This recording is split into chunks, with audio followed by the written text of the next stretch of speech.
नेता श्रीमती प्रियंका गांधी जी। एक मिनट भाई, ऐसा है, ऐसे काम नहीं चलेगा। आज टोंक जिले में पहली बार प्रियंका जी आई है, जोरदार तालियां बजाकर उनका स्वागत किया जाए जोर से।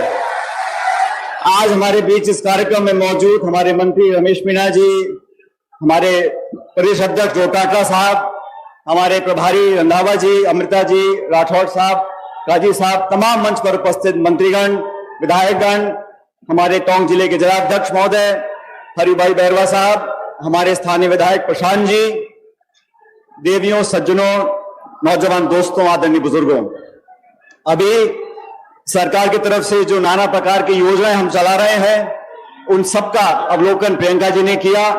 और सरकार ने पिछले 4.5 साल में जो कांग्रेस का मैनिफेस्टो था, जो कांग्रेस की सोच थी, मनमोहन सिंह जी और सोनिया गांधी जी की सोच से जो यूपीए ने जनता के लाभ के लिए योजनाएं बनाई थी, ठीक उसी प्रकार हमारी सरकार ने यहां पर काम कर रहा है 4 साल से। अब जरूरत इस बात की है कि इन योजनाओं का लाभ कार्यकर्ताओं के माध्यम से जनता तक हम और प्रभावी ढंग से कैसे पहुंचा सकते हैं। मैं समझता हूं ना कभी धन की कमी रही, ना स्कीम्स की, ना प्रोग्राम की। इसीलिए मैं मानता हूं कोई कुछ भी कहे, लेकिन 3 महीने के बाद राजस्थान के साथ अन्य राज्यों में चुनाव है।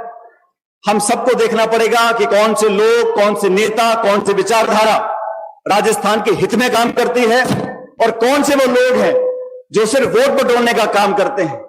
ऐसी शक्तियां जो समाज में नफरत पैदा कर, आक्रोश पैदा कर जनता का ध्यान डाइवर्ट कर वोट लेते हैं, और वो लोग, वो नीतियां, वो दल, वो नेता जो अपनी त्याग तपस्या से जनता का मन जीतते हैं।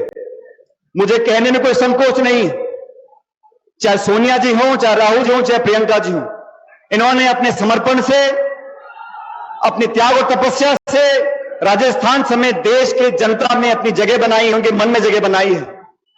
और लोग झूठा प्रचार कर कितना भी लोगों को गुमराह करने की कोशिश करें, लेकिन मैं जानता हूं कि जनता अंत में सही निर्णय करेगी और 2023 के अंदर पुनः राजस्थान समेत बाकी राज्यों में कांग्रेस की सरकार बनेगी, ऐसा मैं मानता हूं। जब जनता के बीच जाते हैं, लोगों से बात करते हैं, खासकर नौजवान तबका, हमारी जो ऊर्जा आज हमारे अंदर है, और नौजवानों की प्रतिभा को समझना पड़ेगा, उनको मंच देना पड़ेगा, उनको आगे जानकर रास्ता दिखाना पड़ेगा। इस काम को करने में सरकार ने संगठन को कमी नहीं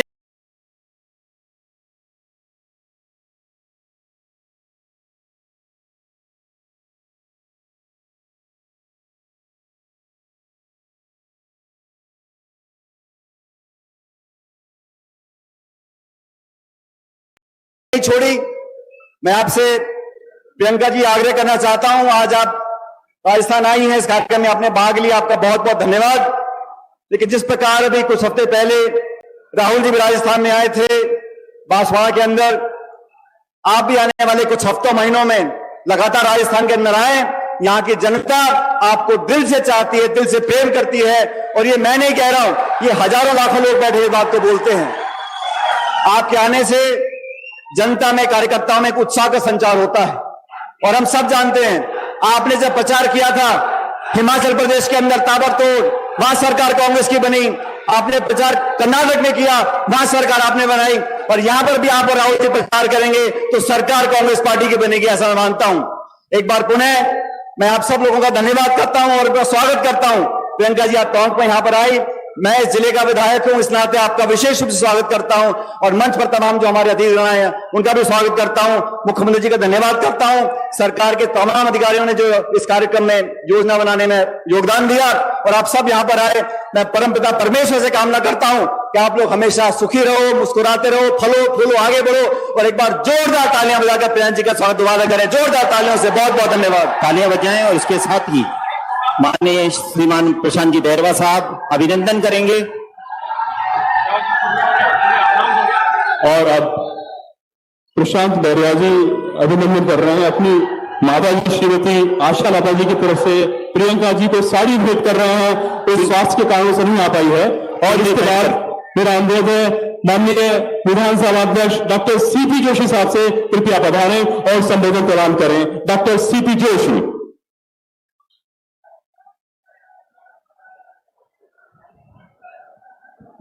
अखिल भारतीय कांग्रेस कमेटी की महामंत्री, हम सबकी नेता सम्माननीय प्रियंका गांधी जी, राजस्थान के मुख्यमंत्री सम्माननीय अशोक जी गहलोत साहब, प्रदेश अध्यक्ष गोविंद डोटासरा जी, रंधावा साहब, ऑल इंडिया कांग्रेस कमेटी के पदाधिकारीगण, मंच पे बैठे हुए सम्मानित अतिथि नेतागण, उपस्थित भाइयों बहनों नौजवान साथियों, प्रियंका जी, राजस्थान में आपका स्वागत करते हुए हमें बहुत प्रसन्नता है और मुझे विश्वास है कि आपके आने से राजस्थान में एक नई ऊर्जा आएगी और हम सब मिलकर राजस्थान में कांग्रेस की सरकार बनाएंगे।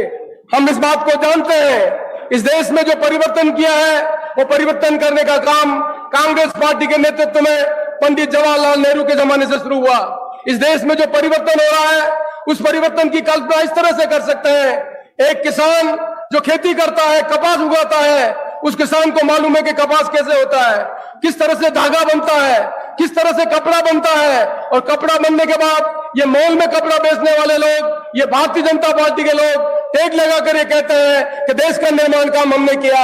इस देश का निर्माण करने का काम नीति बनाकर नेताओं ने किया है, वो कांग्रेस पार्टी के नेताओं ने किया है। इसलिए हमें आज गर्व है, आज राजस्थान के चुनाव के अवसर पर आप राजस्थान में पधारे हैं और आपके आने से नई ऊर्जा आएगी और हम सब मिलकर राजस्थान में कांग्रेस की सरकार बनाएंगे। इन्हीं सब शब्दों के साथ मैं आपका स्वागत करता हूं, राजस्थान सरकार को बहुत बहुत धन्यवाद देता हूं जिन्होंने इस कार्यक्रम में आयोजित कर आपको यहां आमंत्रित किया। धन्यवाद, नमस्कार। और अब मेरा अनुरोध श्री गोविंद जी डोटासरा जी से है।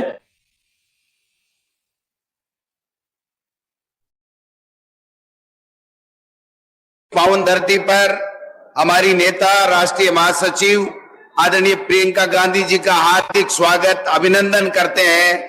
माननीय मुख्यमंत्री अशोक गहलोत साहब, माननीय रंधावा साहब, माननीय सचिन पायलट जी, माननीय सीपी जोशी जी, माननीय हमारे तीनों सह प्रभारी, तमाम मंत्रीगण, तमाम प्रदेश कांग्रेस कमेटी के पदाधिकारीगण, आए हुए आदरणीय बुजुर्गों, माताओं, बहनों, युवा साथियों, मीडिया के बंधुओं, जब से हमारी सरकार राजस्थान में बनी है तब से लेकर के सरकार ने हर वर्ग को साथ लेकर के कोई कोर कसर नहीं छोड़ी है। आपने देखा होगा कि हमारे नेता राहुल गांधी जी ने जो कृषि का ऋण है किसानों का, उसको माफ करने का ऐलान किया था। 10 दिन का नाम लिया था, लेकिन 3 दिन के अंदर स्टेट कोऑपरेटिव के तमाम किसानों का कर्जा माफ हुआ और 14,000 करोड़ रुपए जो हमारी सरकार ने किसानों को देने का काम किया है।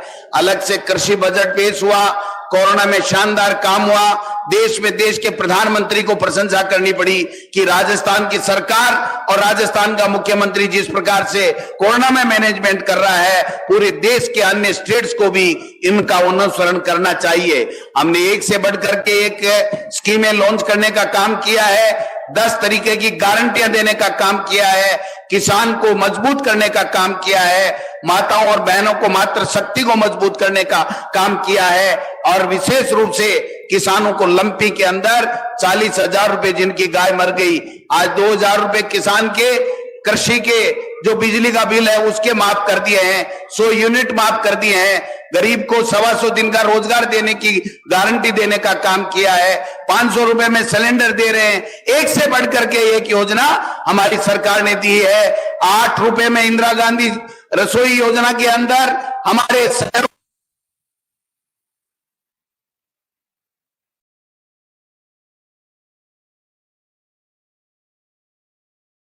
भी हर माता बहन बुजुर्ग भाई को 8 रुपए में खाना मिलेगा।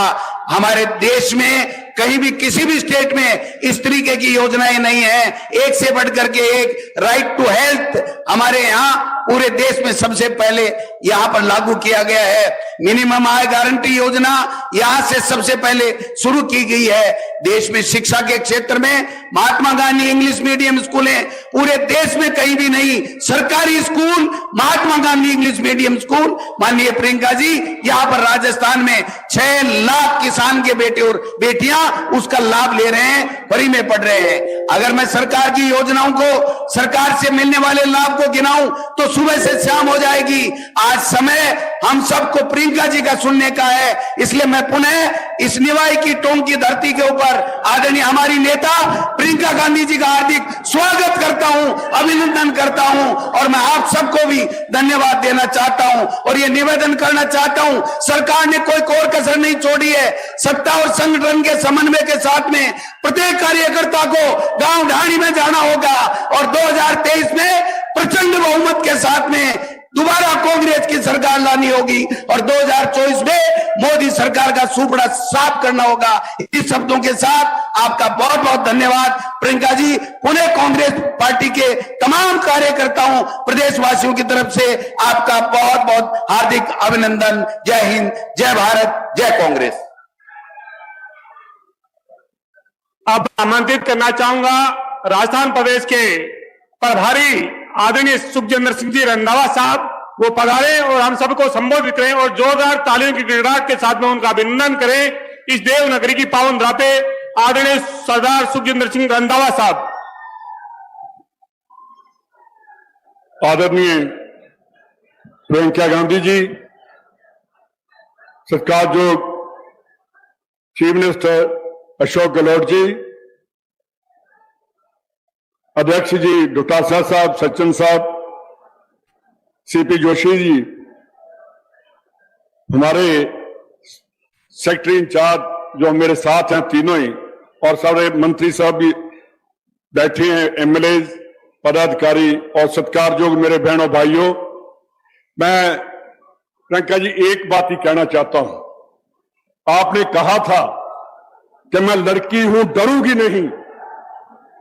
मेरे को आज याद है, हम छोटे थे, 79 में इंदिरा गांधी ने गिरफ्तारी दी और 1-1.5 साल में तख्ता पलट दिया और दोबारा कांग्रेस की सरकार आई।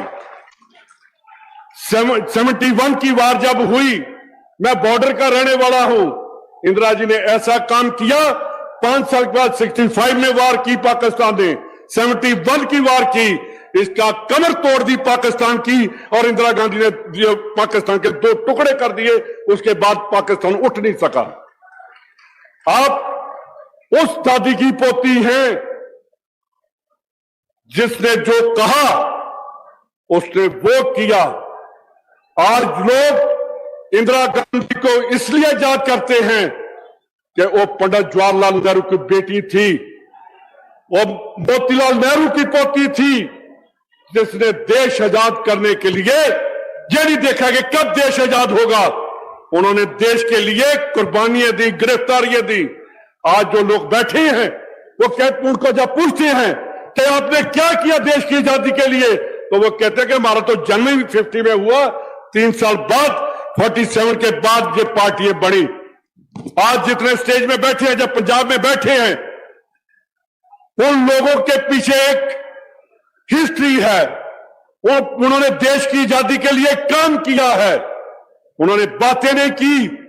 वो देश की आजादी के लिए जेलों में इसलिए गए कि हम अपने हिंदुस्तान को आजाद देखना चाहते हैं, अपने इंडिया को आजाद देखना चाहते हैं। उनको कभी याद नहीं था कि अंग्रेज हमें आजाद करेंगे। उन्होंने आजादी ली। 1921 में क्विट इंडिया मूवमेंट आई तो कितने लोग जेलों में गए। आज ये कहते हैं कि हम देश को ऐसे कर देंगे। मैं प्रधानमंत्री साहब को पूछना चाहता हूं कि जो सामने बैठे हैं ये असली देशभक्त हैं। वो बैठे हैं जो अंडमान निकोबार की जेलों में जिन्होंने कुर्बानियां दी, आज उनका नाम कहां, क्यों नहीं लेते उनका नाम। प्रियंका जी, एक मैं छोटी सी बात आप सुनाकर खत्म करूंगा। आपने मलेरकोटला पंजाब में सुना होगा, वहां नामधारी थे, उनकी मूवमेंट थी, उन्होंने बहुत कुर्बानियां की पंजाब में। तो अंग्रेजों ने जो वहां उनकी सभा चल रही थी, तोपें लेकर आ गए और तोपों से नामधारियों को शहीद कर दिया। एक 8 साल का 9 साल का बच्चा जब उसको तोप के आगे खड़ा किया तो अंग्रेज ने कहा कि जे रेंज में नहीं आ रहा, उसने अपने पांव के नीचे ईंटें रखकर कहा कि अंग्रेज मैं अब तेरी रेंज में आ रहा हूं, मेरे को अब गोली मार। कांग्रेस वो पार्टी है जो शहीदों के प्रणाम करती है। हमें अपने देश की आजादी, अपने देश की रक्षा के लिए आगे आकर काम करना है। हमें कोई ईडी का डर नहीं, हमें कोई सीबीआई का डर नहीं, हमें कोई इनकम टैक्स डर नहीं। अगर उसने कल आना है तो अभी आए, कोई कांग्रेसी उससे नहीं डरेगा। आप सभी लोग कांग्रेस के साथ, और 2023 में मेरे को पूरा विश्वास है, मैं विश्वास के साथ कहता हूं कि पंजाब, राजस्थान में कांग्रेस दोबारा रिपीट करेगी और 2024 में पूरे हिंदुस्तान में कांग्रेस का राज होगा। इन्हीं शब्दों से मैं आपका धन्यवाद करता हूं। और प्रियंका जी, आपको यहां आने का आपका भी धन्यवाद करता हूं। बहुत बहुत मेहरबानी। जय हिंद। बहुत बहुत आभार माननीय रंधावा साहब, राजस्थान प्रदेश प्रभारी एआईसीसी। और इसके बाद मेरा अनुरोध, हमने आज इसका उद्घाटन होने जा रहा है, जो ग्रामीण क्षेत्रों में इंदिरा रसोई योजना की शुरुआत होने जा रही है, उस पर एक छोटी सी डॉक्यूमेंट्री है इंदिरा रसोई योजना की और राजस्थान मिशन 2030, जो माननीय मुख्यमंत्री जी का संकल्प है कि 2030 में कैसा राजस्थान होना चाहिए, उस पर एक छोटा सा वृत्त चित्र।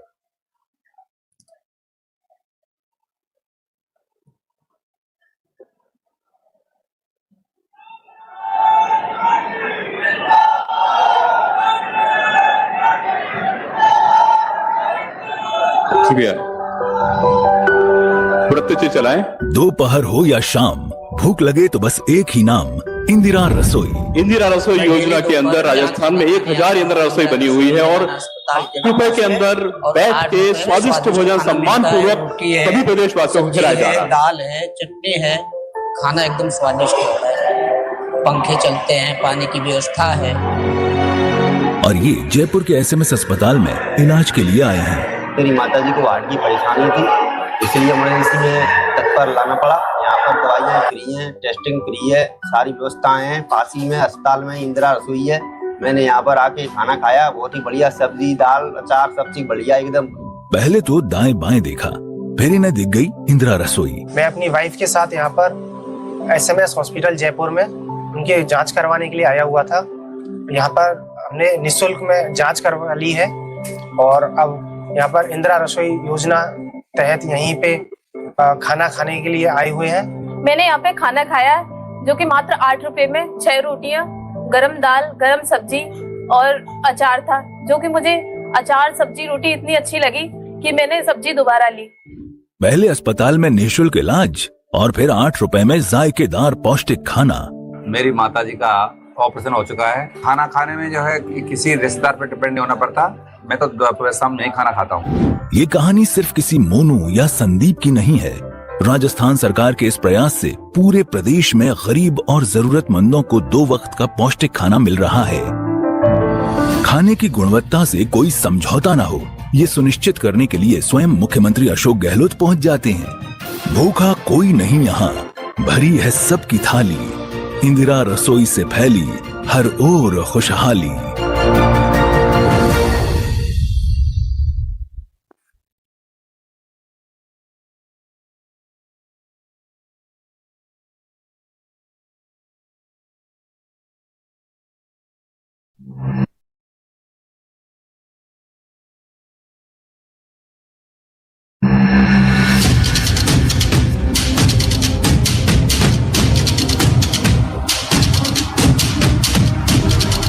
राजस्थान मिशन 2030, प्रगति की गति अब 10 गुना।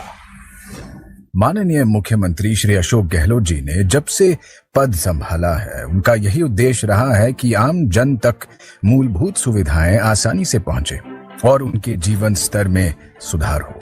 आम जन की तरक्की के साथ ही प्रदेश की तरक्की संभव है। बढ़ती महंगाई में आम लोगों का जीवन सुगम करने के उद्देश्य से ही महंगाई राहत कैंपों का आयोजन किया गया और सभी जनहितैषी और महंगाई से राहत पहुंचाने वाली स्कीमों का लाभ जरूरतमंद लाभार्थी तक पहुंचाना सुनिश्चित किया गया। और अब मुख्यमंत्री श्री अशोक गहलोत अपने इसी उद्देश्य को मिशन का रूप देने जा रहे हैं, राजस्थान मिशन 2030, जिसके तहत प्रदेश की प्रगति की गति 10 गुना बढ़ाई जाएगी, जिससे 2030 तक राजस्थान देश के अग्रणी राज्यों में शुमार होगा, नंबर 1 राज्य बनेगा। मगर ये विभिन्न क्षेत्रों से जुड़े विशेषज्ञों, सभी विभागीय कर्मचारियों और आम जन की मदद, सलाह और सुझाव के बिना संभव नहीं है। हमें मिलकर राजस्थान मिशन 2030 के लिए रोड मैप तैयार करना होगा। हर अनिवार्य क्षेत्र के लिए मानक या स्टैंडर्ड्स निर्धारित करने होंगे। साथ ही इन मानकों में तय लक्ष्यों को समय पर कैसे पूरा किया जाए, इसकी कार्य योजना पर गंभीरता और तेजी से काम करना होगा। राजस्थान मिशन 2030 के लिए राजस्थान सरकार की योजनाएं चरणबद्ध तरीके से इस प्रकार है। नंबर 1, विकसित राजस्थान 2030 नाम से एक डॉक्यूमेंट तैयार किया जाएगा, जिसके अंदर सभी विशेषज्ञों, हितधारकों, युवाओं और समाज के सभी वर्गों के लोगों के सुझाव समाहित किए जाएंगे। नंबर 2, डॉक्यूमेंट तैयार करने और लोगों के सुझाव इकट्ठा करने के लिए हम एक वेबसाइट बनाएंगे, जहां अलग अलग क्षेत्रों के विशेषज्ञ, विभिन्न विभागों के सदस्य और आम जन सभी अपने विचार, सुझाव और अपेक्षाएं ऑनलाइन सबमिट कर सकेंगे। नंबर 3, विभिन्न विभागों के इस मिशन में बड़ी भूमिका होगी। मिशन के तहत विभागीय स्तर पर संबंधित विशेषज्ञों और आम जन के साथ राजस्थान मिशन 2030 के संबंध में गहन परामर्श किया जाएगा। नंबर 4, इस मिशन में आम जन की भागीदारी के महत्व को नकारा नहीं जा सकता। इसके लिए लोगों के घर घर जाकर उनसे सुझाव मांगे जाएंगे। प्रदेशवासी भविष्य में अपनी तरक्की को किस दृष्टि से देखते हैं और वे राजस्थान को वर्ष 2030 में कहां देखना चाहते हैं, इस संबंध में उनकी राय मांगी जाएगी। नंबर 5, प्रदेश के कुछ हिस्सों में IVR सर्वे भी किए जाएंगे, जहां लोगों से अपेक्षाएं और सुझाव आमंत्रित करने के लिए आम जन से एक टोल फ्री नंबर पर कॉल करने और निशुल्क सर्वे में भाग लेने के लिए निवेदन किया जाएगा। नंबर 6, युवाओं को राजस्थान मिशन 2030 से जोड़ने और भविष्य के राजस्थान के बारे में युवाओं की भागीदारी सुनिश्चित करने के लिए राजस्थान के समस्त स्कूलों और कॉलेजों में राजस्थान मिशन 2030 विषय पर निबंध प्रतियोगिताएं आयोजित की जाएंगी। नंबर 7, राजस्थान मिशन 2030 अभियान में आम जन की सक्रिय भागीदारी सुनिश्चित करने के लिए राजस्थान मिशन 2030 वीडियो कॉन्टेस्ट संचालित किया जाएगा। आम जन इस कॉन्टेस्ट के माध्यम से राजस्थान मिशन 2030 के लिए अपने सुझाव वाले वीडियो सोशल मीडिया पर अपलोड कर प्रतिदिन पुरस्कार प्राप्त कर सकेंगे। नंबर 8, माननीय मुख्यमंत्री विभिन्न हितधारकों और प्रभावशाली समूहों जैसे जनप्रतिनिधियों, सरकारी कर्मचारियों, शिक्षकों, वकीलों, डॉक्टर्स, गिग वर्कर्स आदि के साथ मुलाकात करेंगे, उनसे संवाद करेंगे। नंबर 9, सभी विभागों द्वारा विभागीय मिशन 2030 दस्तावेज, डिपार्टमेंटल विजन डॉक्यूमेंट तैयार किया जाएगा। नंबर 10, पहले विभागीय मिशन 2030 के दस्तावेजों का प्रकाशन किया जाएगा और फिर राज्य का राजस्थान मिशन 2030 दस्तावेज जारी किया जाएगा। इस तरह सभी पहलुओं पर गौर कर सभी क्षेत्रों के महत्वपूर्ण लोगों और आम जन की सलाह पर एक विस्तृत कार्य योजना तैयार होगी और फिर क्रियान्वयन का कार्य आरंभ होगा। हमें पूर्ण विश्वास है कि इसी तरह सही दिशा में तेजी से आगे बढ़ते हुए हम राजस्थान मिशन 2030 में जरूर सफल होंगे। प्रदेश की प्रगति की गति में 10 गुना वृद्धि होगी और राजस्थान का नाम देश के अग्रणी प्रदेशों में शुमार होकर रहेगा। जन सम्मान, जय राजस्थान, जय हिंद।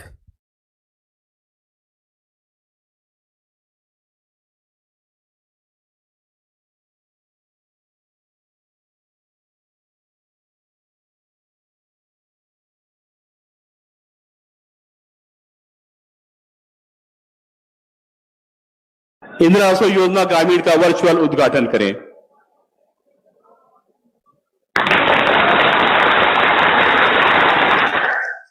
तालियां बजाकर अपनी उपस्थिति का एहसास भी कराएं।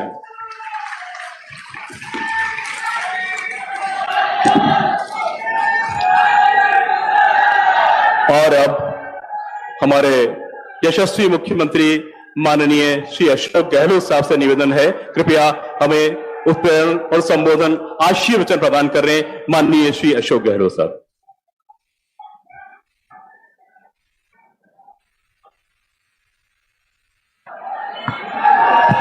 तालियां बजाकर अभिनंदन करें। राष्ट्रीय नेता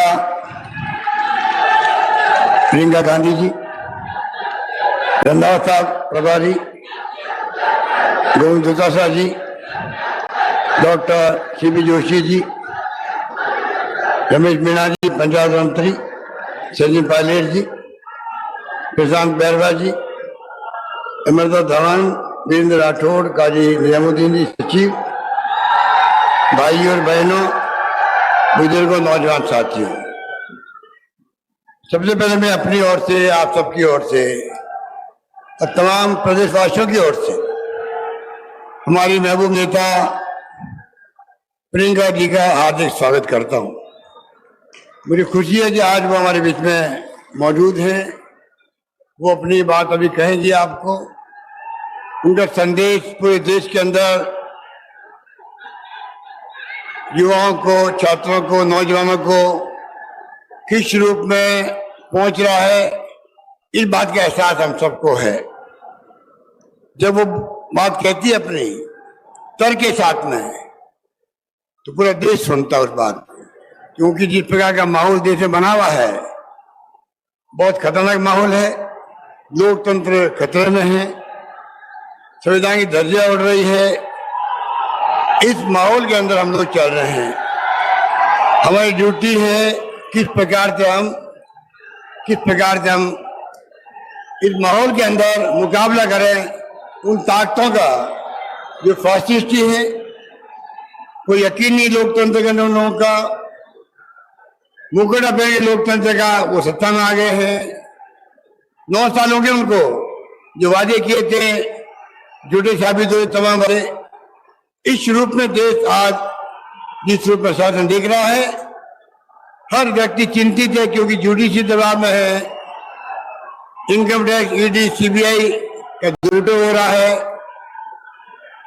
आप देख रहे हैं क्या हो रहा है। जहां क्लासिकल एग्जाम्पल, प्रधानमंत्री जी बोलते हैं भोपाल के अंदर एचपी के बारे में, वहां करप्शन बहुत भयंकर है, 80,000 करोड़ का। 2 दिन बाद में वहां पर किस प्रकार से अजीत पवार को गवर्नमेंट शामिल किया गया, वित्त मंत्री बना दिया गया। तो आप सोच सकते हैं कि देश में हो क्या रहा है। राजस्थानवासी बहुत सचेत हैं। हमारी गवर्नेंस को लेकर के लोग इस प्रकार से एप्रिशिएट कर रहे हैं। हमारी योजना एक के बाद एक आ रही थी, आ रही है, आती रहेगी। किसान हो, चाहे वो मजदूर हो, दलित हो, पिछड़ा हो, आदिवासी हो, सरकार ने कोई कमी रखी नहीं है। जो मांगा हमने दिया। मैंने कहा था आप मांगते मांगते थक जाओगे, मैं देते देते नहीं थकूंगा। उसी रूप में आज गवर्नेंस चल रही है पूरे प्रदेश के अंदर, और इसी में चलती जाएगी। आज प्रियंका जी बैठी हुई है। अभी आप बताइए, जिस रूप में जिनका परिवार, इंदिरा जी का, आप लोग शांति रखिए, शांति रखिए, बैठ जाइए प्लीज, बैठ जाइए आप लोग, बैठ जाइए प्लीज, बैठ जाओ आप लोग, बैठ जाइए। जिस रूप में आप लोग यहाँ बैठे हुए हैं, जिस रूप में मिशन 2030 की बात की हम लोगों ने, शानदार मिशन आगे के लिए हमारी गारंटी के रूप में आएगा प्रदेशवासियों के सामने। आपको यहाँ खुशी होगी। 1 लाख का टारगेट हमने बनाया था राय लेने के लोगों से। अभी तक 50 लाख लोगों ने अपनी राय दे दी है। इस बात का मुझे गर्व है। जिस कोरोना मैंने कहा था कोई भूखा नहीं सोएगा, दिनों में मॉडल हमारा देश दुनिया में चला गया। मुझे गर्व महसूस हुआ। प्रदेशवासियों का आह्वान करते हैं, तमाम मतभेद भूल करके तमाम लोग गरीबों की सेवा में लग जाते हैं। इस प्रकार से कोई भूखा नहीं सोया, अच्छा इलाज हुआ, फ्री इलाज हुआ। आप सोच लीजिए, ये गर्व करने वाली बात हमारे लिए है। इसलिए मैं कहना चाहूंगा, कोई कमी रखी नहीं है कोरोना के अंदर भी। 2030 का मिशन सोच समझ के बनाया गया है। रास्ता कोई रास्ता नहीं रहा है जो कोई जमाना था रेगिस्तान, आकाश में पढ़ते रहते थे लोग, तकलीफ में थे, अब राजस्थान शिक्षा के अंदर, स्वास्थ्य के अंदर नंबर 1 होगा देश के अंदर। अनेकों पैरामीटर है जहाँ राजस्थान, अभी वक्त नहीं मैं बताऊं क्योंकि प्रियंका जी को हम सुनना है, पर अधिकांश क्षेत्रों में राजस्थान नंबर 1 है। उत्तर भारत में हमारी आर्थिक विकास दर नंबर 1 है, उत्तर भारत के अंदर राजस्थान का। बड़े राज्यों में नंबर 2 पर है। नंबर 1 आंध्र प्रदेश 11.4% और हम लोग हैं 11.04% पर। आप सोच सकते हो आर्थिक रूप से हम किस गति से आगे बढ़ रहे हैं। अभी तक 4 साल में जीडीपी हमारी 6 लाख करोड़ बढ़ चुकी है। पूरे जो वित्तीय वर्ष खत्म होगा 15 लाख तक पहुंच जाएगी और टारगेट हमने 2030 का वो बनाया है 30 लाख करोड़ तक की जीडीपी जाएगी राजस्थान के अंदर। ये मैं कहना चाहता हूँ। इस सोच के साथ हम आगे बढ़ रहे हैं। इस सोच के साथ में राजस्थान प्रगति कर रहा है। इसीलिए हम एक के बाद एक स्कीम ला रहे हैं। 10 योजनाएं थी, हमने वादा किया, जिस प्रकार से वादा किया था हम लोगों ने, महंगे राशि में लागू हो गई हो। लोग कहते हैं आश्चर्य हो रहा है। बजट में जो घोषणा होती है, चाहे सड़क की हो, पानी की हो, डिस्ट्रिक्ट हॉस्पिटल की हो, मेडिकल कॉलेज की हो, तहसील की हो, नगर पालिकाओं की हो, पीएचसी सीएल कुछ भी हो, खाली घोषणा नहीं होती है, लागू भी हो जाती है 7 साल के अंदर। ये पहली बार देखने को मिला, राजस्थान के अंदर देखने को मिल रहा है। इस प्रकार से मैं कहना चाहूंगा कि मनमोहन सिंह जी, सोनिया गांधी जी ने 4 कानून बनाए थे। Right to information, right to education, food security act और नरेगा। प्रधानमंत्री की बोलती बंद हो गई। कहा था ये स्मारक रहेगा कांग्रेस का, पोल खुल गई। लाखों लोगों की जिंदगी बची है नरेगा में, तो लाखों लोगों की जिंदगी बच गई है, नरेगा ने बचाई है। हमने मांग करी प्रधानमंत्री जी से 5वां कानून पास करो पार्लियामेंट के अंदर। प्रियंका जी को मैं कहना चाहूंगा आप जाके पैरवी करें। राइट टू सोशल सिक्योरिटी, हर गरीब आदमी को सोशल सिक्योरिटी मिले, परिवार की देखभाल सरकार करे। हमने 1 करोड़ लोगों को हम लोगों ने पेंशन दे रहे, हम लोग बुजुर्गों को, विधवाओं को, एकल नारी को, निःसज्जनों को। इस रूप में मैं समझता हूं कि पहली बार मैंने किसानों के लिए अलग बजट पेश किया। देश में पहला राज्य राजस्थान है जिसे घोषणा करी किसानों का अलग बजट पेश किया जाएगा। तो आप सोच सकते हो इस रूप में सरकार ने जो कदम उठाए हैं वो कदम पब्लिक के अंदर जहां पहुंचे, गांव गांव में ढाने जाने के अंदर। जहां कहीं मैं जा रहा हूं, लगता है कि इस बार जो है माई बाप आप लोग होते हो, आप तय करोगे सगा उसकी बनेगी। मुझे लगता है पता नहीं क्यों इस बार जनता का मूड बन गया है सरकार रिपीट करने का। ये मैं दावा के साथ कह सकता हूं आप लोगों को। ईआरसीपी की योजना, ईआरसीपी की प्रधानमंत्री झूठा वादा किया राजस्थान से, काम शुरू नहीं कर रहे हैं, राष्ट्रीय परियोजना घोषित नहीं कर रहे हैं। मैंने कहा उनकी जिद है हम राष्ट्रीय परियोजना घोषित नहीं करेंगे और मेरी जिद है ईआरसीपी बना के रहूंगा जिसमें कौन जिला भी उसके अंदर आता है। इसलिए मैंने कहा आपको आप निश्चिंत रहें। हमने जो सेवा करी है हर वर्ग की, गायों की, गौशालाओं की, इतिहास बन गया उसका। लंबी रोड में गाय बन गई, 40,000 रुपये हमने दे दिए, देश में कहीं भी नहीं मिले। इसलिए मैं आपको यही कहना चाहूंगा कि आज इंदिरा रसोई का ये लॉन्चिंग हुआ है। मुझे खुशी है कि आज तक जो है शहरों के अंदर 1,000 रसोई चल रही है। बहुत शानदार पॉपुलर योजनाएं हैं वो। और आप सोच सकते हैं कि इन रसोइयों से क्या फायदा मिलता है। रेलवे स्टेशन, बस स्टैंड, अस्पताल, मजदूर चौकड़ी, विभिन्न मंडियां, कच्ची बस्तियां, आश्रय स्थल, व्यवसायिक केंद्र, धार्मिक स्थल, जहाँ गरीब तबका रहता है उन सबका आराम हो गया। जो छात्र बाहर से पढ़ने के लिए आते हैं वो जाके खाना वहां खा रहे हैं। मैं खुद 2 बार गया वहां जाकर के, साथ मेरे मजदूर बैठे हुए थे, किसान बैठे हुए थे, इतने खुश थे। पहली बार जब वो जाता है पूरी फोटो ली जाती है, कार्ड दिखाना पड़ता है उसको, बैठाते उसको, गरम खाना शानदार तरीके। पहली बार योजना बनी इतिहास के अंदर। खाने के पैकेट दिए जाते थे पहले, अब नहीं है। बैठाओ खाना आराम से कराओ। इस रूप में मैं समझता हूं कि योजना जो चल रही है वो अपना आप एक नया संदेश है। अब आज के बाद में आज 400 इंदिरा रसोई शुरू हो रही है, फिर 300 और होगी। 25 सितंबर तक 1000 रसोई काम शुरू होने शुरू रही गाँव के अंदर। ये मैं कहना चाहता हूँ। इसलिए मैं कहना चाहूंगा मुझे खुशी है कि आज प्रियंका जी आई है, जिसके बारे में अभी सचिन पायलट साहब कह रहे थे। प्रियंका जी, राहुल जी, सोनिया गांधी जी, इनके परिवार का संदेश पूरे देश के अंदर है। मैं कहना चाहूंगा 30 साल से इस परिवार का कोई सदस्य ना प्राइम मिनिस्टर बना, ना मुख्यमंत्री बना, ना केंद्रीय मंत्री बना। आप सोच लीजिए 30 साल से कोई पद में आया नहीं है। कांग्रेस का कार्यकर्ता जो 8 लाख गांव है देश के अंदर, बढ़ गए गांव बढ़ गए।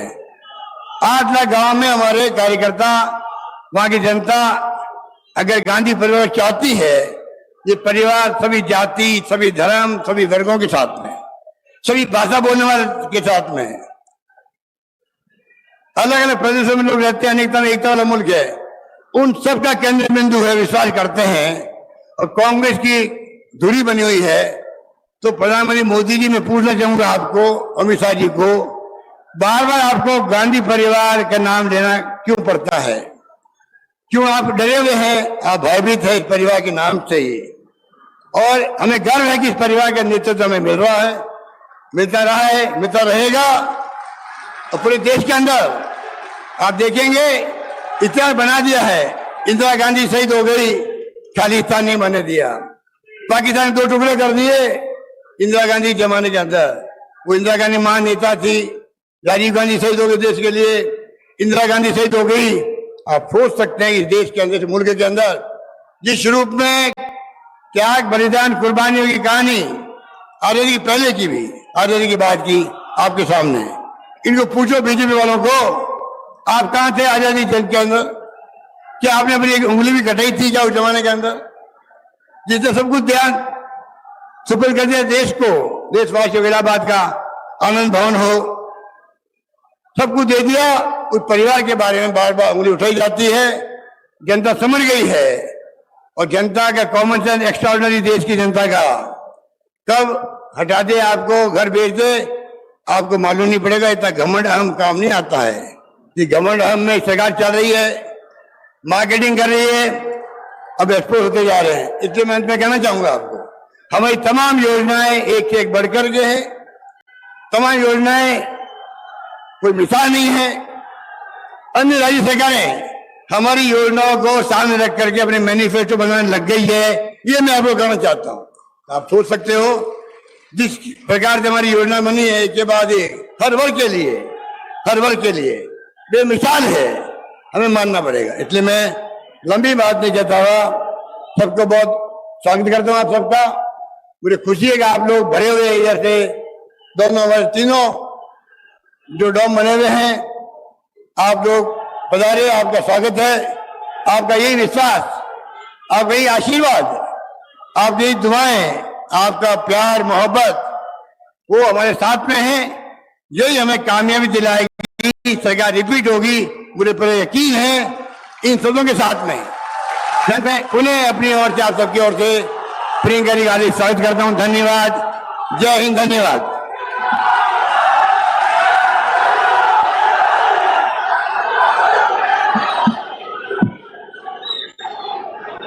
आभार, बहुत बहुत आभार माननीय आपके प्रदेश के मुखिया के संवेदनशील नेतृत्व में आज राजस्थान विकास और प्रगति की नई ऊंचाइयों का स्पर्श कर रहा है।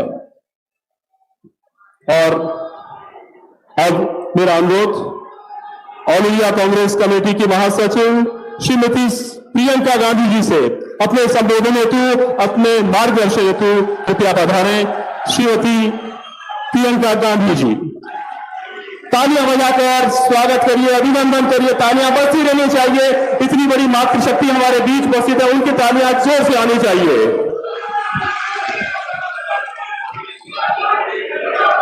श्री अशोक गहलोत जी, श्री सचिन पायलट जी, श्री सुखजिंदर सिंह रंधावा जी, श्री गोविंद दोतासरा जी, श्री सीपी जोशी जी, श्री रमेश मीना जी, श्रीमती शकुंतला रावत जी, श्री जुबैर खान जी, श्री प्रशांत बैरवा जी, श्री काजी निजामुद्दीन जी, श्री वीरेंद्र राठौर जी, अमृता धवन जी, गोविंद राम मेघवाल जी, हरीश मीना जी, मंच पर उपस्थित सभी नेतागण, कांग्रेस पार्टी के सभी पदाधिकारी, सरकारी अधिकारी और मेरे भाइयों और बहनों, आपको इस सभा में स्वागत करते हुए मुझे बहुत खुशी हो रही है।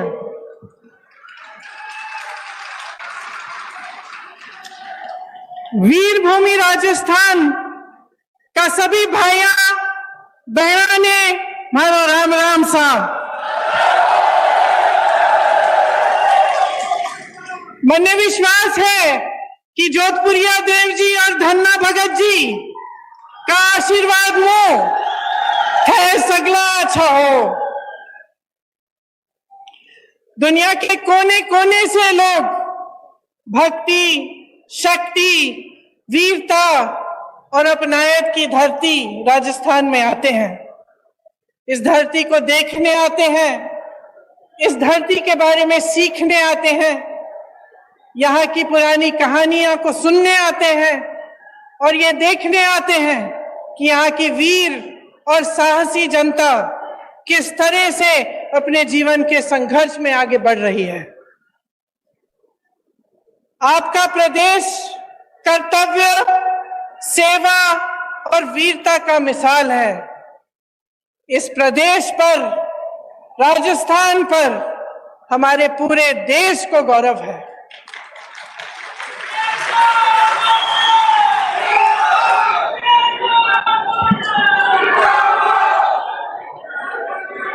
आप बहुत तालियां बजा रहे थे, एक बार मेरे साथ कहिए, जोधपुरिया देव जी की जय, धन्ना भगत जी की जय, अन्नपूर्णा गणेश जी की जय, डिग्गी कल्याण जी की जय। डिग्गी कल्याण जी की कथा तो आप सब बहुत अच्छी तरह से जानते हैं। ये आपकी परंपरा का हिस्सा है। आपको याद होगा कि उन्हें प्रसन्न करने के लिए राजा को बहुत तपस्या करनी पड़ी, तभी जाकर वो प्रसन्न हुए। उसी तरह से जो हमारा देश एक लोकतंत्र कहलाया जाता है, लोकतंत्र में जनता ही भगवान होता है, धोती है, जनता जनार्दन है। जनता की सेवा, उसका सत्य, उसका सच्चा अर्थ क्या होता है कि जनता सबसे सर्वोपरि है, परि है, सबसे ऊंची जनता होती है। यही हमारी देश की राजनीतिक परंपरा रही है। आप अगर गांधी जी को देखें, जिसने देश की राजनीतिक नींव डाली, स्वतंत्रता संग्राम लड़ा हमारे लिए, इस देश को आजाद किया, उनको देखिए, उनमें कितनी सादगी थी, किस तरह से उन्होंने अपना पूरा जीवन देश की जनता को दिया। हमेशा ये कहते थे कि देश का गरीब सर्वोपरि है। कहते थे कि जब तक इस देश के एक भी वासी के आंखों में आंसू है, जब तक वो आंसू हम नहीं पहुंच पाएंगे, तब तक हमारा काम पूरा नहीं हुआ। यही हमारी लोकतंत्र की नींव है, हमारी राजनीति की नींव है। आज राजस्थान सरकार भी अपने जन कल्याणकारी कार्यक्रम से, योजनाओं से इसी तरह आगे बढ़ रही है, ये समझकर कि गरीब को गणेश जी समझकर और किसान को भगवान समझकर। यही भावना मन में लेकर सरकार के जितने भी अधिकारी हैं और हमारे मुख्यमंत्री जी हैं, कांग्रेस पार्टी के नेतागण हैं, सब इसी भावना को मन में लेकर दिन रात काम कर रहे हैं। आज मैं सवाई माधोपुर से आई, वहां आप सबको मालूम होगा, खासतौर से मेरी बहनों को, कि वहां रणथंभौर के किले में एक प्रसिद्ध गणेश जी का मंदिर है। गई हुई है ना? हाँ, मैंने देखा है। जब भी मैं आती हूँ तो खूब सारी खासतौर से महिलाएं जाती हैं, और मुझे हमेशा ताज्जुब होता है जब मैं उस रास्ते से गुजरती हूँ। मैं भी गई हूँ उस मंदिर में कई बार। तो जब वापस आती हूँ कभी कभी शाम हो जाती है, जंगल है वहां, आप गई हैं, आपने देखा होगा। उसी रास्ते से शेर आते हैं, उसी रास्ते से बाघ चल के आते हैं, उसी रास्ते से कई ऐसे जानवर आते हैं जिनसे अगर आमना सामना हो जाए तो आपको दिक्कत हो सकती है, चोट पहुंच सकती है। लेकिन मैं हमेशा देखती हूं कि मंदिर से आते हुए जो लोग हैं वो अपने दिल में श्रद्धा लेकर एक आस्था रखते हैं कि हम मंदिर से आ रहे हैं, हमें कुछ नहीं होगा, और उसी जंगल के रास्ते से चलते चलते वो अपने घर की ओर चलते हैं। मेरे मन में अक्सर ये बात आती है जब मैं मंदिरों में जाती हूं, लोगों की श्रद्धा को देखती हूं, कि इस तरह की श्रद्धा हम नेताओं के दिल में आपके लिए होनी चाहिए। जब हम कहते हैं कि जनता जनार्दन है, तो ये बहुत गहरी बात है, और इस बात को समझना जनता के लिए भी और नेताओं के लिए भी बहुत जरूरी है।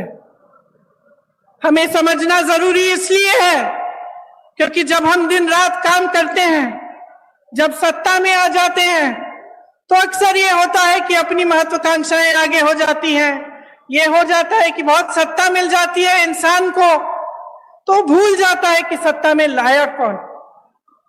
और आपको याद ये बात रखनी चाहिए, क्योंकि आपको ये बात कभी नहीं भूलनी चाहिए कि सत्ता देने वाले आप हैं।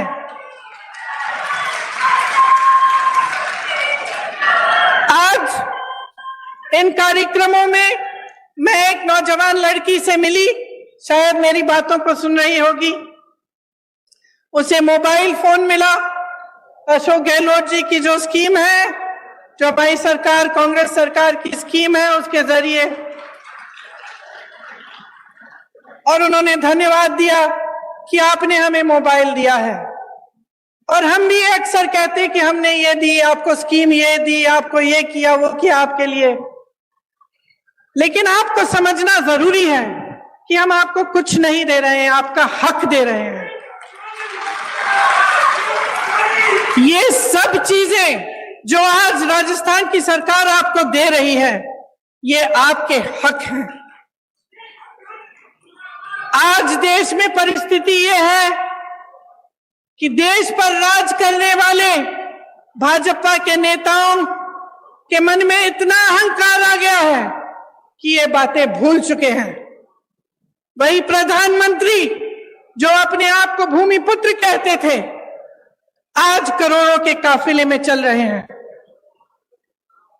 अगर आप महंगाई से जूझ रहे थे, महंगाई राहत कैंप से पहले, अगर आपके जीवन में अत्यंत मुश्किलें थी, तो ये किस लिए थी? कभी आपने ये सवाल उठाया है कि इतनी महंगाई क्यों?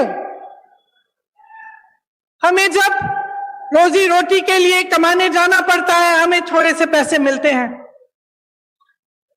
हम जब दुकान जाते हैं कुछ खरीदने के लिए, मन में शायद बात होगी आपकी, मेरी बहने, कि आज मैं सब्जी बनाऊंगी, दाल बनाऊंगी, रोटी बनाऊंगी, तो आप इस आशा से जाती हैं दुकान की आपको दो चार चीजें खरीद के आएंगी। लेकिन हमेशा आप वापस आ जाती थी आधी चीजें लेकर।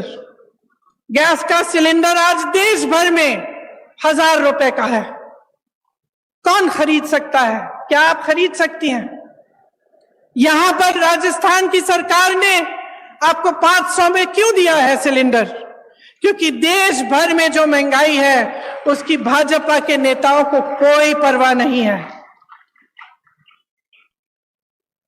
जब घर पर कोई बीमार पड़ जाता है, अस्पताल ले जाना पड़ता है, इलाज कराना पड़ता है, तो एक तो बीमारी का टेंशन होता है कि किस तरह से इलाज होगा, दूसरा हम कितने पैसे लगेंगे, तीसरा कि हम कमाएंगे कैसे इनका इलाज कराने के लिए।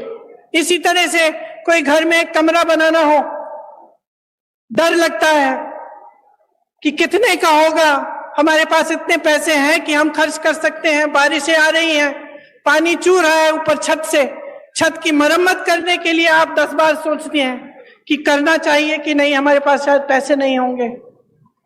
ये नौबत क्यों आई है आज इस देश में कि प्रदेश की सरकारों को महंगाई राहत कैंप लगवाने पड़ रहे हैं,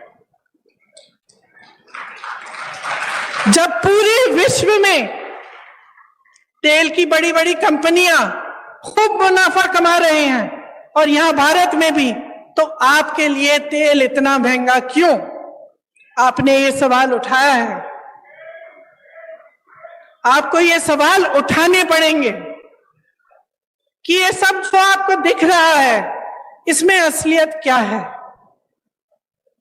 आपने देखा होगा हिमाचल प्रदेश में खूब बारिश आई, बारिश की वजह से टीवी पे आपने देखा होगा इतने सारे लोगों के घर गिर गए, खूब भारी नुकसान हुआ, जनता ने झेला ये नुकसान। हमारी सरकार ने प्रयास किया कि उनकी मदद हो, लेकिन प्रधानमंत्री जी के मित्र बड़े उद्योगपति अडानी जी ने क्या किया? जो सेब को उगाते हैं, जो सेब की पेटियां हैं, उनको बेचने के लिए जब किसान गए तो उन्होंने दाम घटा दिए, खरीदने का दाम घटा दिया।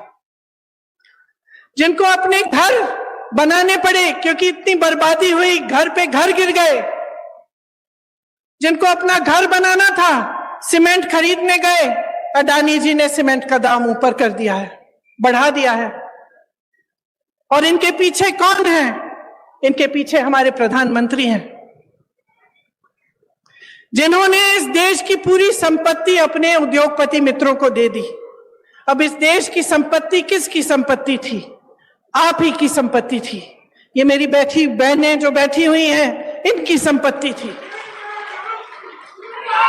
आज अगर पुरानी पेंशन के लिए सरकारी कर्मचारी रो रहा है, तो क्यों रो रहा है?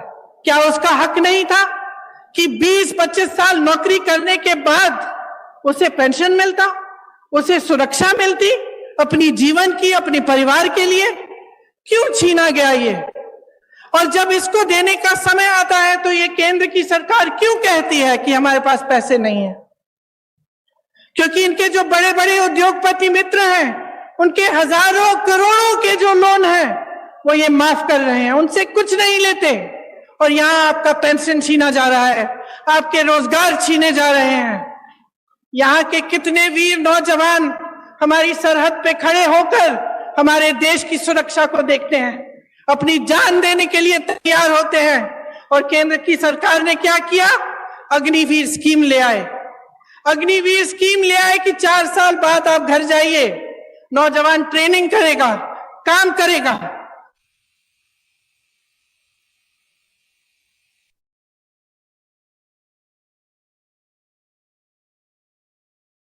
चाहिए था केंद्र सरकार को, वह भी नहीं किया। हर चीज के लिए उन्होंने अपने उद्योगपति मित्रों को आगे रखा और जो जनता है उसको पीछे रखा। आज ये स्थिति है कि 45 सालों में सबसे अधिकतम बेरोजगारी आज है हमारे देश में। जब आपके सामने चुनाव के लिए वोट मांगने आते हैं तो बड़ी बड़ी बातें करते हैं और अक्सर बीच में धर्म को ले आते हैं, जाति को ले आते हैं, अलग अलग बातों को ले आते हैं जिससे आपके जज्बात जुड़े हुए हैं। लेकिन बहनों और भाइयों, एक बात को पूरी तरह से आप समझ लीजिए, ये चुनाव किसी 2 राजनीतिक पार्टियों के दौड़ में कौन प्रथम आएगा उसका चुनाव नहीं है।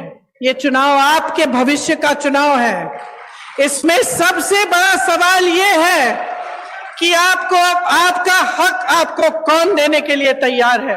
और मैं दावे के साथ कह सकती हूं कि भाजपा ने 8 सालों में जो सरकार चलाई है इस देश में, उसने आपके हक को बार बार खत्म किया है। जिन बड़े बड़े उद्योगों से आपको रोजगार मिलता था, उन्हें चुपचाप से एक के बाद एक अपने बड़े बड़े उद्योगपति मित्रों को सौंप दिया। आपके पेंशन कटवा दिए, आपकी सेना में भर्ती होने के चांस खत्म कर दिए, अग्निवीर ले आए, महंगाई बढ़ा दी और खुद इतने बड़े काफिलों में चल रहे हैं। रोज रोज आप टीवी चलाते हैं, आपको दिखता है रोज रोज, खास तौर से आजकल। आज सुबह तो मैंने देखा कि इनके G20 जब हो रहा था तो बारिश आई और सारा जितना भी वो जहां पे वो G20 की मीटिंग रख रहे हैं उसमें सारा पानी फैल गया है। मेरे मन में एक बात आई कि शायद जो हमारे देशवासी डर के मारे कह नहीं पा रहे हैं, भगवान ने कह दिया कि अपना अहंकार कम करो, अपना अहंकार कम करो। इस देश ने तुम्हें बनाया है, इस देश ने नेता बनाया है, इस देश को आगे रखो, इस देश की जनता को सर्वोपरि बनाओ। जब ये अपने धनवान मित्रों को सरकार की सारी कंपनियां सौंप देते हैं तो नुकसान कौन उठाता है? जब ये बड़े बड़े खर्चे करते हैं तो नुकसान कौन उठाता है? सबसे ज्यादा नुकसान मेरी बहनें उठाती हैं, क्योंकि जो पैसे आपकी भलाई के लिए आपके पास आने चाहिए वो नहीं आते। आपने देखा होगा कि राजस्थान की सरकार ने आपके लिए कितनी स्कीम निकाली है। पुराना पेंशन आज आपको राजस्थान में मिल रहा है, तो इसका मतलब है कि ये मुमकिन है ना, ये मुमकिन है इसलिए हो रहा है। आज जितनी भी स्कीमें हैं जिनके बारे में मुख्यमंत्री जी ने आपको बताया, जिनके बारे में यहाँ पे सारे बोर्ड लगे हुए हैं, कि चाहे वो इंदिरा रसोई हो जिसमें आपको 8 रुपए में पूरी थाली मिल रही है खाने की, चाहे वो चिरंजीवी योजना हो जिससे आपका इलाज मुफ्त में हो रहा है, चाहे महिलाओं के लिए मोबाइल का स्कीम हो जिससे नौजवान महिलाओं के लिए खास तौर से अच्छा है क्योंकि आप इस पर पढ़ाई कर सकते हैं, सब जानकारियां आपको इस पर मिल सकती हैं, और आपकी सुरक्षा के लिए भी अच्छा है कि कभी आप ऐसी स्थिति में हो तो आप घर फोन कर सकते हैं, किसी को बुला सकते हैं। तो ये सब स्कीमें कैसे हो रही हैं राजस्थान सरकार द्वारा? ये तभी हो रही हैं क्योंकि ये जो पैसे हैं सरकार के पास जो होते हैं ये आपके लिए होते हैं। जिस सरकार की नीयत सही होती है वो इस संपत्ति को आपकी भलाई के लिए खर्चती है, और एक ऐसी ही सरकार आज राजस्थान में कांग्रेस की सरकार, अशोक गहलोत जी की सरकार है।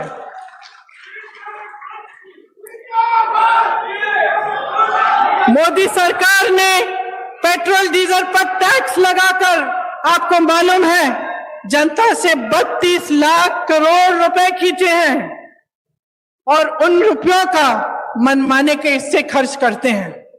ऐसे बड़ी बड़ी महफिलों में, अपनी बड़ी बड़ी कारवाओं में, तो आपके लिए फिर क्या बचता है? इनका ध्यान सिर्फ सत्ता को पकड़ के रखने में रहता है। आपने देखा होगा कि कितनी सरकारें इन्होंने ऐसे ही गिरा दी, किसी को पैसे खिला के, किसी को धमका के, किसी को डरा के। जब सरकार का ध्यान सिर्फ सत्ता में रहने के लिए रहता है, जब उनकी पूरे जितने भी उनके प्रयास हैं इसी में रहते हैं कि हम किस तरह से इस कुर्सी पे बैठे रहें, तो वो आपकी भलाई नहीं देखते, आपको भूल जाते हैं। उनके लिए आपकी जो समस्याएं हैं, आपकी जरूरतें हैं, वो महत्वपूर्ण नहीं रहती। और ऐसी ही सरकार आज केंद्र में चल रही है।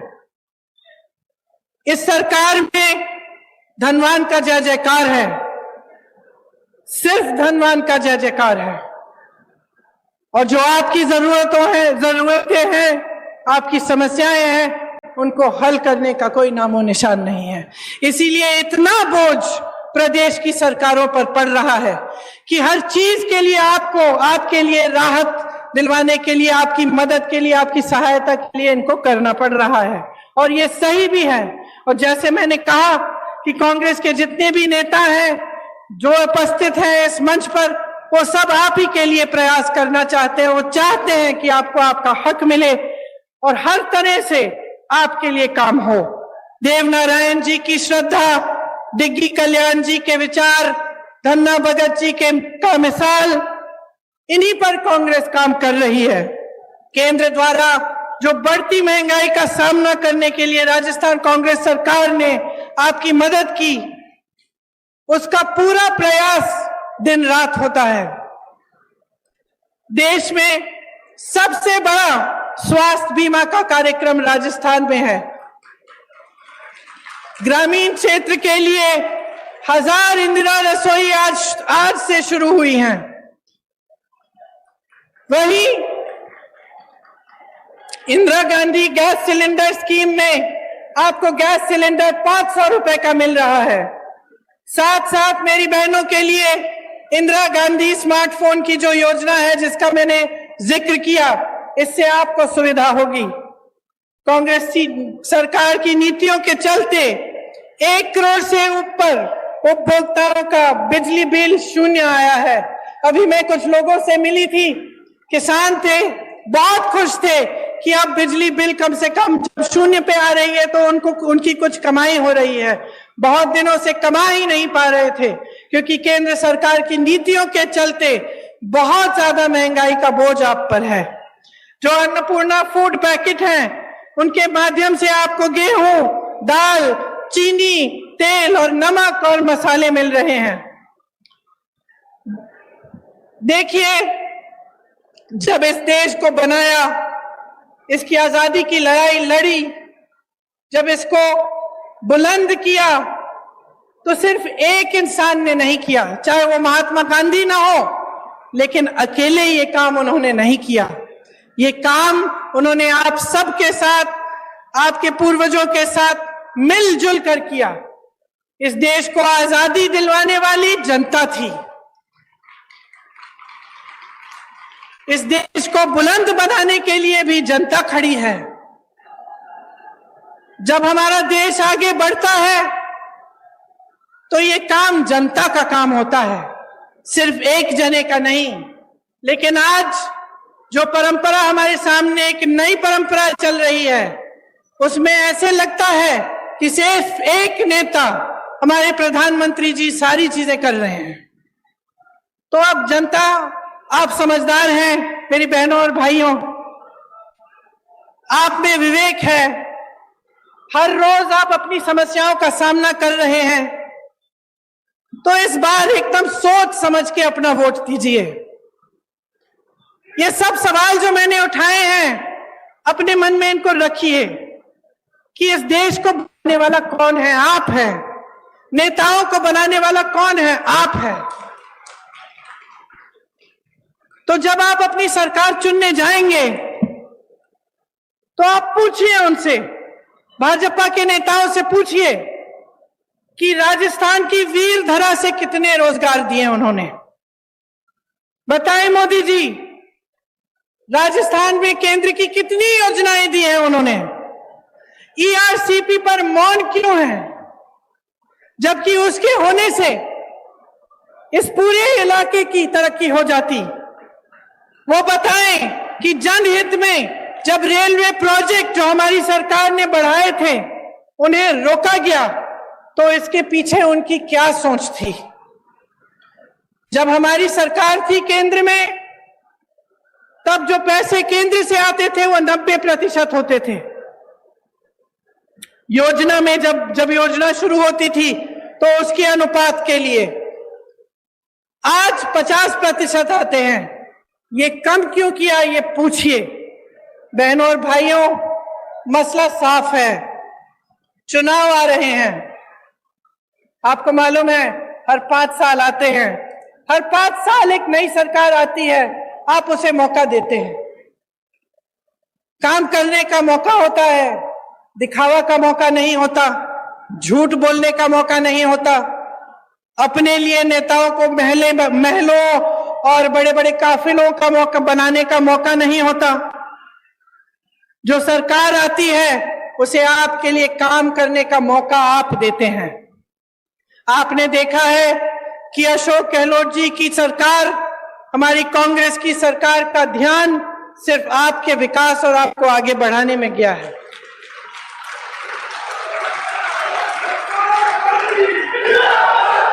आप अपने अनुभव से ही देखिए कि भाजपा की सरकार, उनकी नीतियां सिर्फ अमीरों को आगे बढ़ाने के लिए हैं, गरीबों को, मिडिल क्लास के लिए कुछ नहीं है इनकी नीतियों में। मोदी जी विदेश जाते हैं, वापस आते हैं, कहते हैं कि बहुत हमारे देश का आगे बढ़ा है हमारा देश, हमारा मान इतना बड़ा है। बाद में आपको पता चला कि वहां गए और उनके उद्योगपति मित्रों के लिए वो डील कराए आए हैं और बड़े बड़े उद्योगपतियों को खूब वहां से बिजनेस मिल रहा है। तो आप ही बताइए कि आपको ऐसी सरकार चाहिए जो सिर्फ गिने चुने अमीर लोगों को आगे बढ़ाए, कि आपको एक ऐसी सरकार चाहिए जो आपके लिए महंगाई के राहत कैंप लगाए, जो आपके लिए इंदिरा रसोई जैसी योजना लाए, जो महिलाओं को मोबाइल फोन दिलवाए, जो किसानों को आगे बढ़ाने के लिए, उनकी कमाई को बढ़ाने के लिए बिजली के बिल माफ करें, उनके कर्ज माफ करें। यह निर्णय आपको लेना पड़ेगा और ये एक बहुत बड़ा निर्णय है, इसको हल्के में मत लीजिए। जैसे ही भाजपा की सरकार राजस्थान में वापस आएगी, आप देखिए ये सारी स्कीम बंद हो जाएंगी। जितनी भी अच्छे काम कांग्रेस की सरकार ने किए हैं वो सब रुक जाएंगे। इसीलिए ये चुनाव जब आएगा, अगर आप अपने विवेक को इस्तेमाल करके सोच समझ के वोट नहीं देंगे तो आप अपना ही नुकसान करने जा रहे हैं। मैं यहां मंच पे खड़े होकर आपको कहना चाहती हूं कि ये देश आपका है, प्रदेश आपका है। जैसे मैंने शुरू में कहा, दुनिया भर से लोग आपके प्रदेश में आते हैं। आपकी वीरता अपार है, आपका संघर्ष अपार है। आप जानते हैं कि इस देश में जो नेता आते हैं वो दो तरह के होते हैं, क्योंकि आपका अनुभव अपार है। आप शुरू से देखते आ रहे हैं कि कैसी सरकारें आपके प्रदेश में चलते हैं, कैसे नेता होते हैं। दो तरह के नेता होते हैं बहनों और भाइयों। एक जिसका धर्म सेवा होता है, जो समझता है कि जनता ही सर्वोपरि है, और दूसरा जिसके मन में लालच, अहंकार और महत्वाकांक्षा होती है।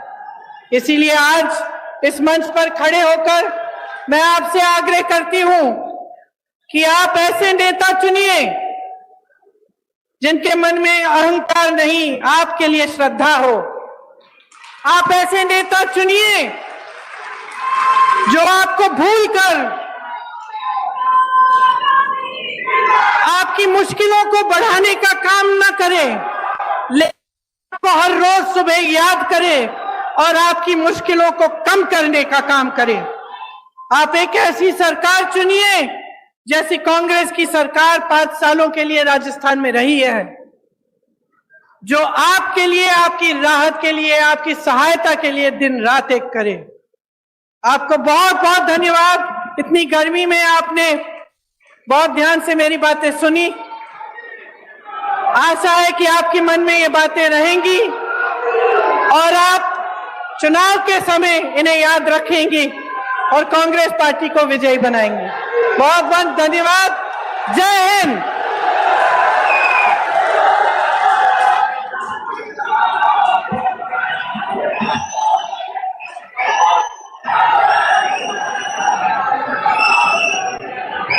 आभार, बहुत बहुत आभार मैम। आपने सत्य ही कहा है कि सरकार की कल्याणकारी योजनाओं द्वारा हम आपको आपका हक दे रहे हैं। ये उद्गार आपके दिल से निकले हैं और इन सबके दिल में उतर गए हैं।